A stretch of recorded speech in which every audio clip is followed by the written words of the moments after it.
Jesus, we shout your name. Jesus, we make your praise glorious. You are glorious.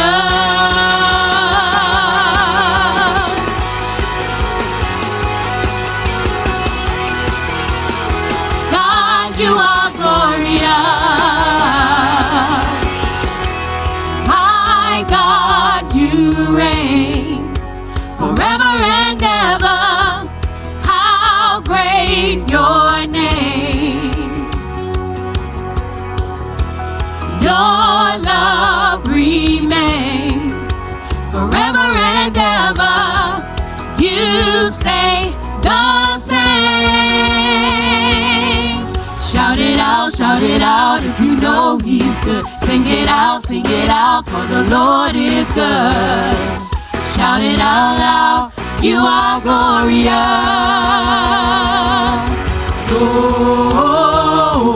Glorious. Shout it out and glorious.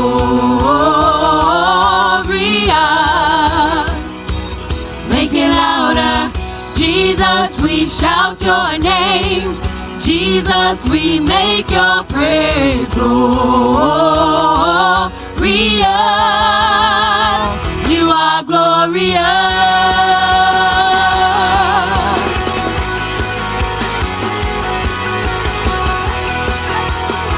God, you are glorious. My God, you reign forever and ever. How great your name. Your love remains.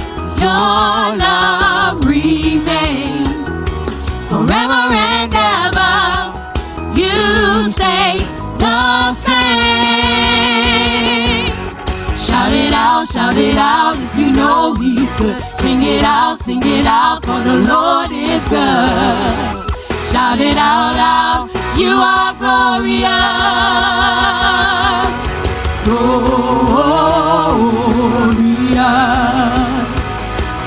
Shout it out and glorious.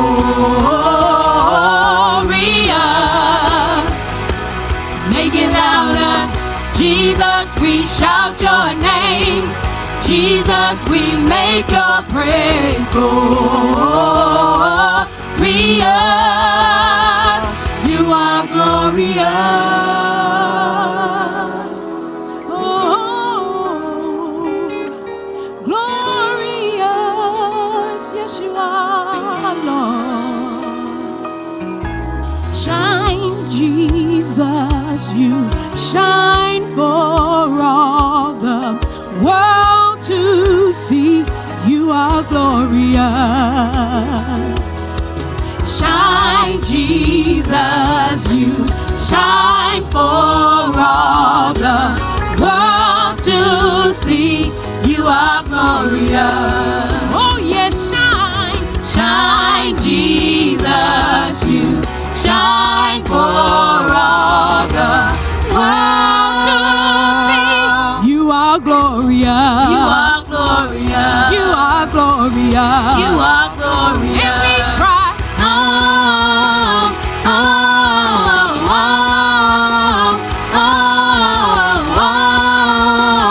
God, you are glorious.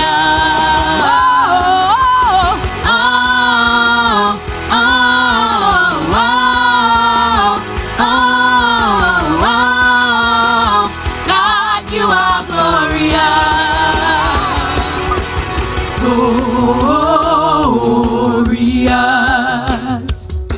Shout it out and glorious. Make it louder. Jesus, we shout your name. Jesus, we make your praise glorious. You are glorious.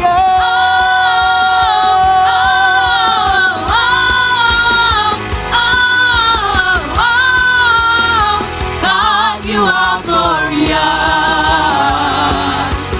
Oh, oh, oh, oh, oh, oh.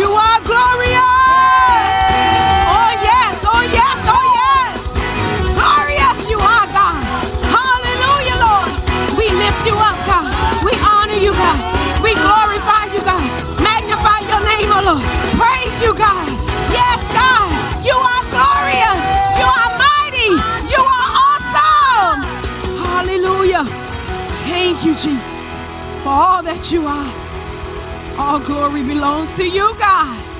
Yes, Lord.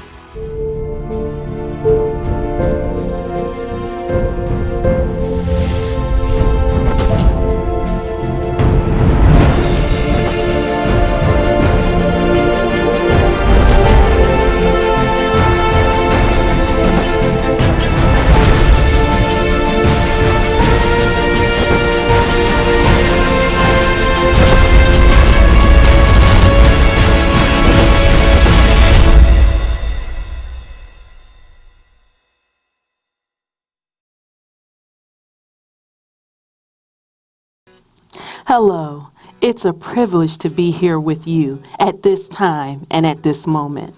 My name is Lonay and I have the awesome privilege of being part of an amazing leadership team here at Impact Church. And if you've spent any amount of time with us, one of the things that you may notice is that I am not Pastor Anthony, nor am I Pastor Rhonda Crawford. Well, you may be wondering, where are they? Well, they're getting some much needed rest. And I just want to take a moment to just say that it is an amazing thing to be under their leadership. And just knowing in these crazy times and all the things that happen, that it can be unpredictable. One thing that is predictable is their love and care of God, number one. And then their love and care for those of us who call Impact Church our church or have come into a relationship with Impact Church, whether it's viewing us online or being a member of this great family. So while they're out resting, I think it's a perfect time for us to show them the love that they deserve, these gifts God has given to us. So go ahead, put in some hearts, put in some claps, put in a high hand, and just say thank you, because it's good to be grateful for all the wonderful things God has given us. And in this case, he's given us some wonderful pastors. So as I said, they're getting a little rest, and that is wisdom, to be able to get rest in order to finish strong in this journey that we call life. It's not a sprint. It is a journey, and we want to be able to get the rest that we need to be able to finish the way God intended for us to finish. So let's just go on this journey together, shall we? So who could have imagined 2020? We're a little more than halfway through. Can you even remember, as I was preparing, I was thinking back on what was I doing on New Year's Eve, right before the beginning of 2020. What was I doing on New Year's Day? And to be quite honest, I couldn't remember what I was doing.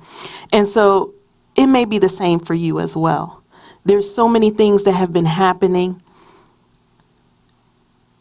Let's look at some of the things that we may have been doing. One of the snapshots I have is of sitting in traffic on my way to work and on my way home from work, and just wondering, how am I going to get all the things that were going on in my life done at the time that it needed to be done? It was a hectic pace, and maybe it was the same for you as well. Well, now let's fast forward to, we're in July right now, and our lives are in a totally different place. Many of us, as we're busy, as I was saying before, running from one thing to the next, be it work, be it school, and now there are so many things that are currently going on in our society. So here's a short list of some of the things that are currently happening. Of course, we know about COVID-19, the pandemic, and all the things that come with it. We also have new ways of doing things, whether you're working, whether you're at home, whether you have children at home. It's now the summertime. We're being with our families more than we ever have before. We also have, in some cases, experienced job losses or changes in work related to the financial impact of things kind of coming to a halt during the height of the pandemic back in March. There's also in our society today an increasing unrest due to racism, oppression, and also a barrage of opinions on what to do to remedy the situation and how we as a society should move forward.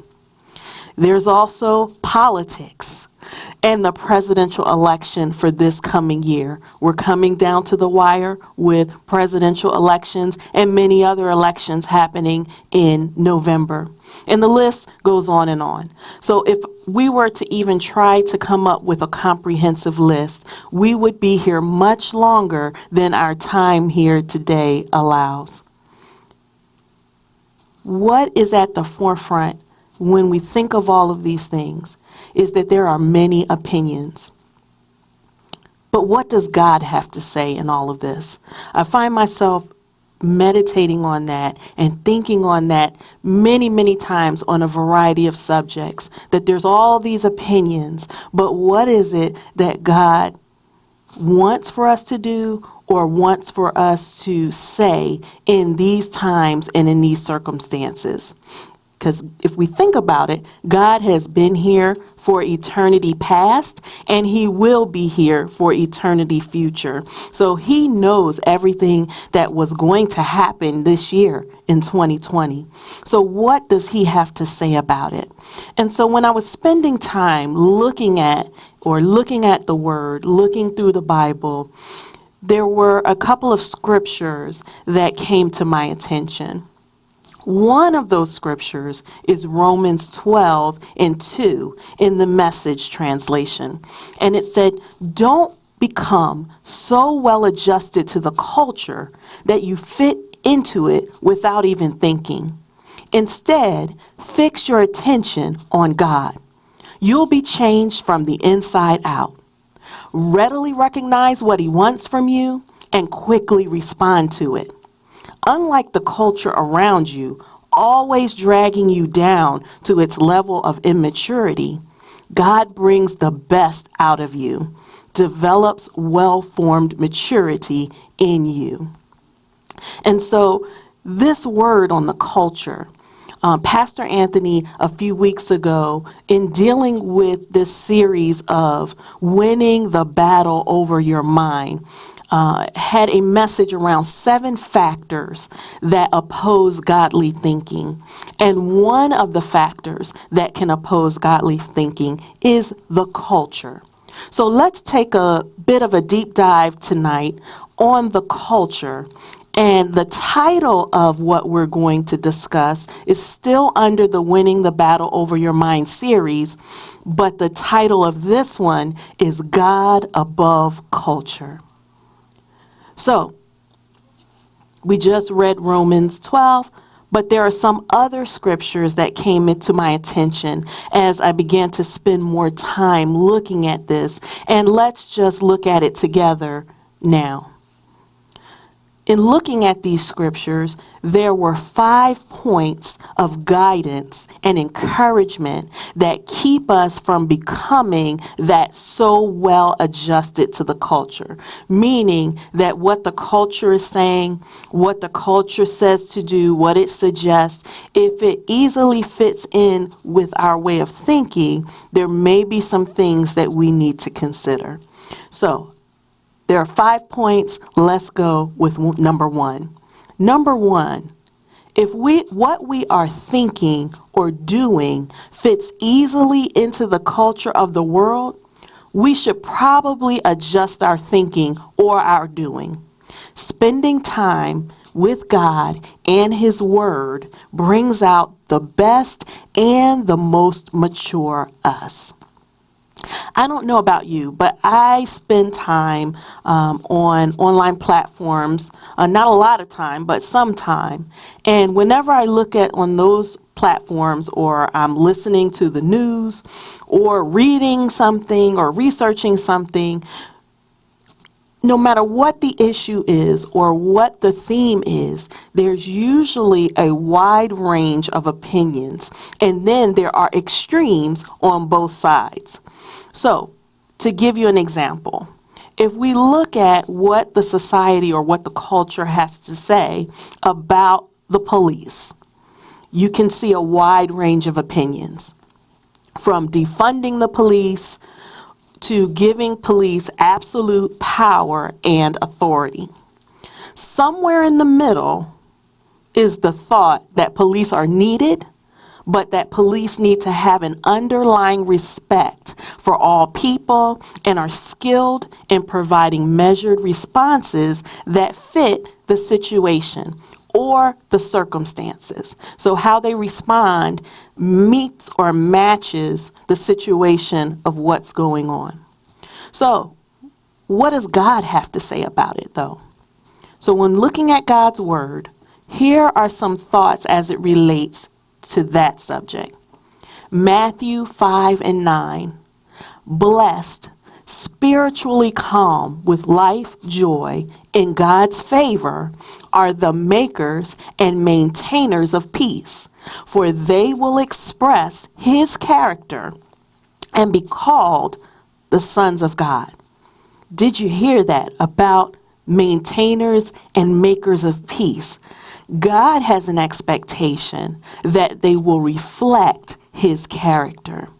And it also gives us a picture that God has an expectation that that there are people designated to be makers and maintainers of peace. So, this provides God's heart on what he is looking for. But sometimes it's hard for us to see and focus on it when our senses, our eyes, our ears are bombarded with other people's thoughts or other people's opinions. As Pastor Anthony shared with us recently, there can be many interpretations of what God meant in his word. However, there can be only one interpretation of what God meant when he shared it. So spending time with him gives us a sense of his character, what he thinks, what he wants us to do. And so that is a critical part of what we have a mandate to do if we identify as having a relationship with God, as being part of his family. Let's look at the second point. God is all for breaking the chains of injustice, exploitation, and believes in freedom and believes in his people as a means to accomplish this. How he expects us to do it is from a position of love and care of those around us. And if you remember, love is a decision. It's not a feeling, and it's not dependent upon what someone else may do in return. When our pastors shared this in June during the series on relationships and referring to marriage relationships, but it actually it applies to all relationships where there is love. So, again, now we're talking on a different topic. There is no shortage of coverage of examples or people who have not been treated well or been treated inappropriately. So the examples of this are wide-ranging, and they can extend over years, and in some cases, the examples extend over centuries. So the topics can extend from provision of health care to those that are not able to provide it for themselves, to the state of race relations in our country. There is a wide range of opinions, again, those extremes, and then thoughts in the middle on how to handle those. What is particularly interesting, though, is when doing a little research and a little reading, what is God's thoughts on how to handle injustice or people being exploited or people being mistreated? And this time, let's go to Isaiah 58, verses 6 through 8. And this is what God has to say. This is the kind of fast day I'm after, to break the chains of injustice, to get rid of exploitation in the workplace, free the oppressed, cancel the debts. What I'm interested in seeing you do is sharing your food with the hungry, inviting the homeless poor into your homes, putting clothes on the shivering ill-clad, being available to your own families. Now, isn't that interesting? God's position is not talking about things. His position is to get out there and do something. But here's the interesting part about that. The doing something is not against or in retribution for those that are doing the repressing or doing the exploitation. His focus is not there. And he's saying that he doesn't necessarily want our focus there either initially. It is to focus attention on caring for the ones affected by injustice or exploitation. So who are those individuals? It's sharing food with those that are hungry. It's providing clothing and shelter to those that don't have it. And it's being available to our own families. And that can extend beyond our nuclear family. It can be our immediate community. It could be our church family. It could be our work family, those that are around us. And when we spend this time, and if we have God's character on us, or we act the way God would, then we're helping them to have the right mindset as well. So an example that kind of came to mind, and it's an example I came across recently again, is Mr. Rogers. Now, depending upon how old you are or how young you are, you may or may not know who Mr. Rogers is. But this was a show, Mr. Rogers' Neighborhood. It used to come on immediately after Sesame Street. And Mr. Rogers had a neighborhood, and he was a facilitator for children. It was a television show in just helping children learn valuable lessons and to help in their growth and development. What some may not know is that Mr. Rogers was also an ordained minister. So there was a situation that happened back in 1969 on his show. And if you think about 1969. In 1968, we had several assassinations, including the assassination of Reverend Dr. Martin Luther King Jr. The country was in a state of unrest. Sound familiar to today?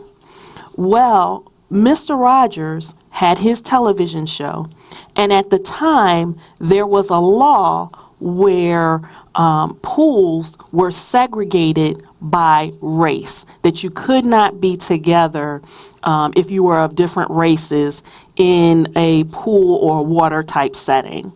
So Mr. Rogers, in his show, teaching children, giving them life lessons, he did an interesting thing that I think shows the heart of what we're talking about here.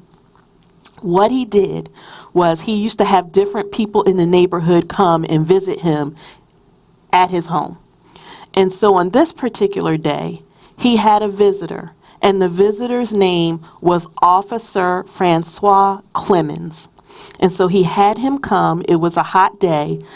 So what Mr. Rogers suggested was going out. They were out in the yard, and they had a little kiddie pool because, remember, this is a children's show.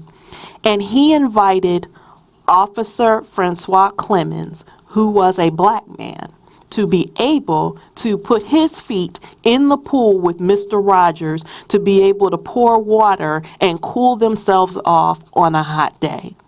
Now, that may seem like that's nothing or nothing even remotely resembling controversial today.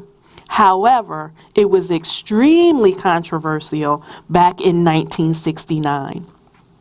And there are many, many people, including the actor that played the officer, Francois Clemens, who have been affected by it and have made changes in their personal life as a result of it. There were also people that watched that show that day and the reaction. And in doing some reading, some of the reactions, or a lot of the reactions, were by people who previously supported keeping races apart. But this simple act of kindness, this simple act of love, if you will, changed the hearts, changed the opinions of people. It's more like a soft answer turning away wrath. What Mr. Rogers showed in that example would not be the typical way that you would see a response to either back then or today. But it had such a powerful impact. And why is that? It's because it mirrored God's character. It showed the heart of God. And whenever God is involved, there is always healing and restoration. So that also brings us to point 3. God uses this position of love and care for others as a means of hearing and answering our prayers. This would include the prayers about anything and everything that we are facing as a society today. So here's the guarantee that God gives us. We're continuing in Isaiah 58. Now 58, 9 and 10. Do this, God says, and the lights will turn on, and your lives will turn around at once. Your righteousness will pave your way. The God of glory will secure your passage. Then, when you pray, God will answer. You'll call out for help, and I'll say, here I am. If you get rid of the unfair practices, quit blaming victims, quit gossiping about other people's sins, if you are generous with the hungry, and start giving yourselves to the down and out, your lives will begin to glow in the darkness. Your shadowed lives will be bathed in sunlight. Isn't that amazing? It just excites me, and I hope it excites you too. God says, if we do all these things, help those afflicted by injustice and exploitation, turn our focus to the ones that are on the receiving end of these things, it's like flicking a light switch. The lights will turn on and our lives will turn around at once. What we do paves the way, and God says, I'll answer, I'll handle it. So it's like being in partnership with God. He says, here's your part, and then here's my part. My part is the heavy lifting. It's the difficult piece of changing the hearts and minds of people. But you can take it to the bank that I'm going to do my part because it's already done. We're just waiting for your part. So could it be that the answer to us, for society, all these different opinions we've been talking about, could it be that the answer is to change our focus on who needs the attention in these times? The victims instead of the perpetrators. That will yield the victory against the perpetrators?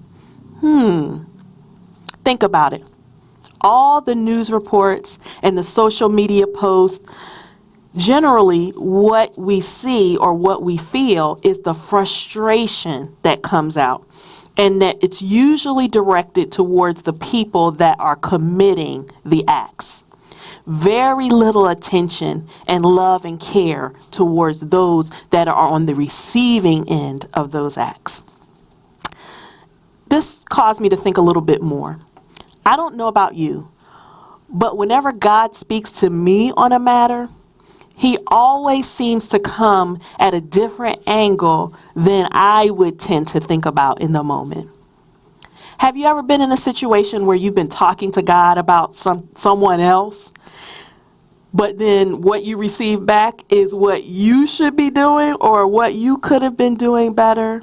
Now, if you're married like me, then I know that you've had these situations if you are in relationship with God, because it's just the way God works. It's how He keeps us focused on the right perspective.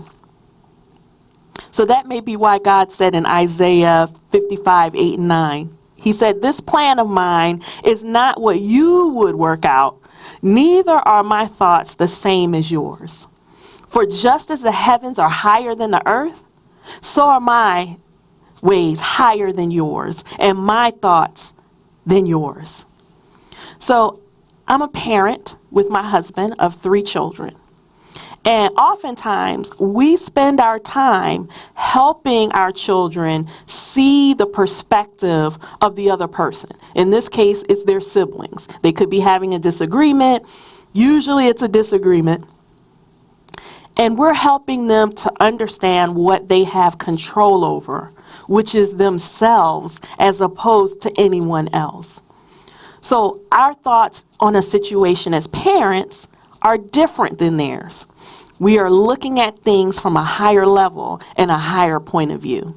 And that's what God is doing as our spiritual parent, as our ultimate parent. He's looking at things from a higher level, a broader view, and he's helping us to be able to do the same. So continuing on in these 4 points, the benefits for point 4. God promises us that a byproduct of doing things this way is that our lives will glow in the darkness and he will show us where to go. We will have full life in the emptiest of places, which also includes circumstances are places. Circumstances are places we find ourselves in. So he's promising us in return for this focus to be able to have a full life. Isaiah 58:11, I will always show you where to go. I'll give you a full life in the emptiest of places, firm muscles, strong bones.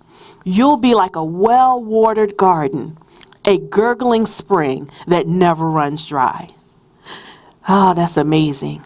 If it's hot out there, it's summertime, you know what it feels like when you're thirsty. I know what it feels like when I'm thirsty.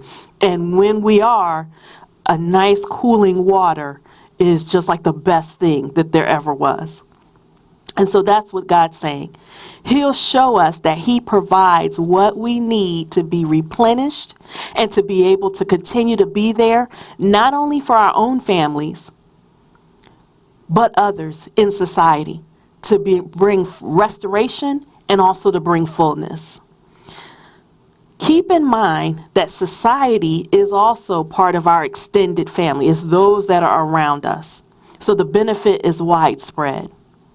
We keep having what is needed to be able to continue to give to those that experience injustice. And guess what? It then turns the tide and it creates an environment for thinking differently and creating an environment that doesn't allow an atmosphere of injustice and exploitation to flourish. Think about that Mr. Rogers example. He turned in that act the minds of people that were on an extreme position in the opposite direction by a simple act of love and of kindness. And God is saying that he's no respecter of person. If we take these situations we find ourselves in, we continue to speak life into those situations.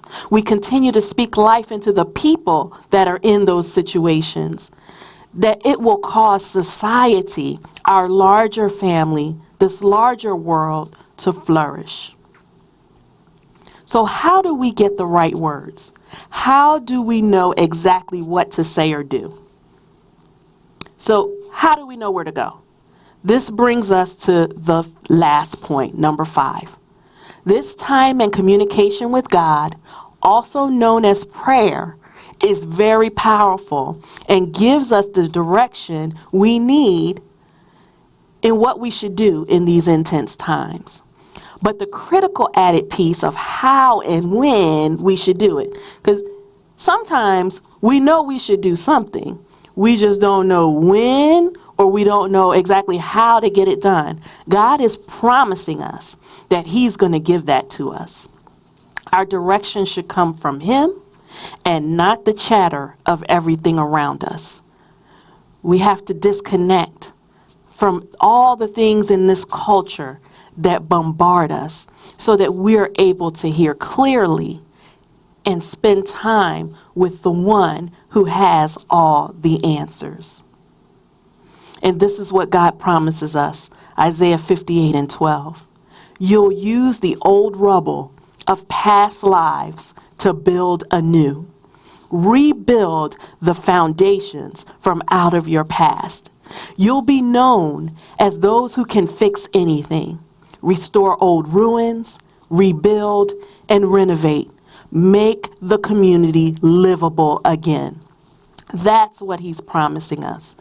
Our actions can take us back to the past, to that 2019 that I can't even remember what happened the eve before the new year or a new year of 2020 day.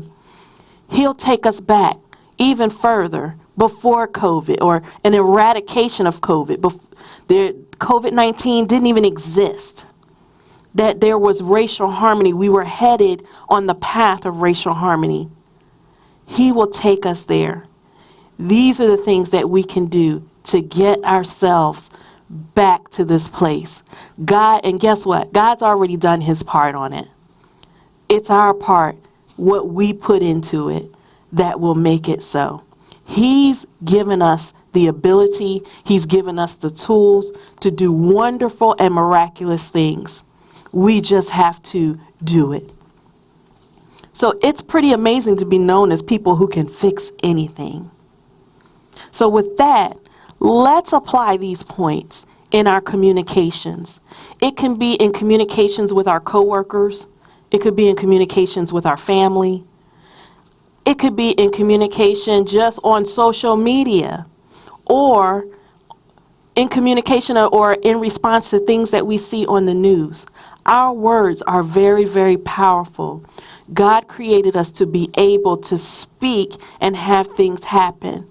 We want to make sure we are speaking these things, these life-giving things, these life-giving words to people that need it, and it will turn all of our situations around.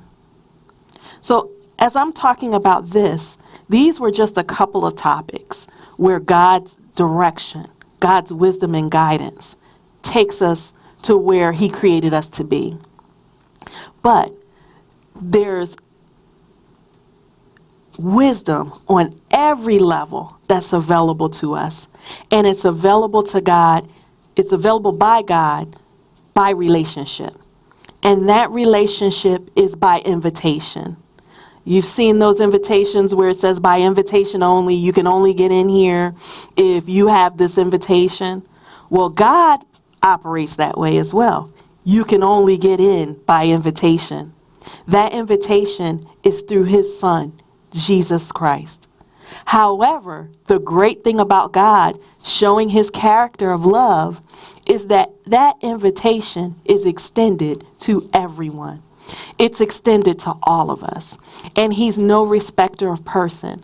It could be someone who considers themselves very successful in life. That invitation stands. It could be someone who thinks they've done everything wrong in life. That invitation stands. Those are the invitations he likes best. He has those individuals as the most prized VIP invitation, because that's where he can do his greatest work. God says, bring me. If you have things that are not right, or you know they're not right, but don't know how exactly to make it right, that's where I work best. I show out in those situations. So he has a special invitation for those individuals, and he doesn't look at what we've done in the past. God only sees our amazing future. So I want to be able to extend that invitation today. God has you here at this time and at this moment because he's wanting to reach out to you. If you don't have a relationship with him, he's reaching out with that invitation. For those of us who have already accepted that relationship, his invitation to us is to go a step deeper, go a step further with him. Be able to be these words of life and encouragement that we have been talking about. So there are several invitations out, but the one that is most critical is if you've never been in this relationship with God, it's open to you. Go ahead and receive it right now. How do you receive it, you might be asking? It's very simple. You should see in the online platform, in the chat area, or on the screen, the ability to say, I want that kind of relationship with God. Go ahead. You can either put, I accept in the chat, or you can click yes, or you can put a little hand in the chat raised and say, that's me. I accept it. Because it's very simple. It's a very simple way to accept it. It's just to say, God, I'm going to let you control things. I'm going to give up my way of doing it, and I'm going to give it to you. So go ahead and do that right now. I can't see you, but God sees you. And so you have privacy in being able to do this. But guess what? It's the best decision you could ever make in your life. So if you've made that decision, I just want to pray with you. If you'd repeat after me. Dear God, thank you for this opportunity to accept your invitation. I accept your direction. You know better than me. I accept the gift of your Son, Jesus. And right now, I embrace a great new way of life. Thank you for making me part of your family. I turn my back on what I've done before, and I embrace you. In your Son Jesus' name, amen. Amen. If you said that prayer, it's as simple as that. God has been waiting on you. He's rejoicing. We're rejoicing with you.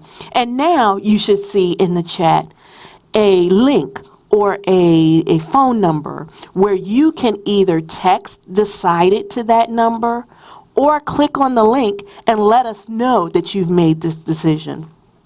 Not so we can bombard you, but simply we can celebrate with you and make sure you have what you need to be successful on this new journey of life. We are so happy for you. We are rejoicing with you. And with that, I just want to say, have a great rest of your time today. And just know that here at Impact, we love you. I encourage you, if this is your first time, come on back with us on Sunday morning at 8:30, 10:30, or 12:30, and just be part of this time with our pastors where they can be able to help you grow and develop as they help us in our next level with God. Have a great evening, and thank you for being here with us.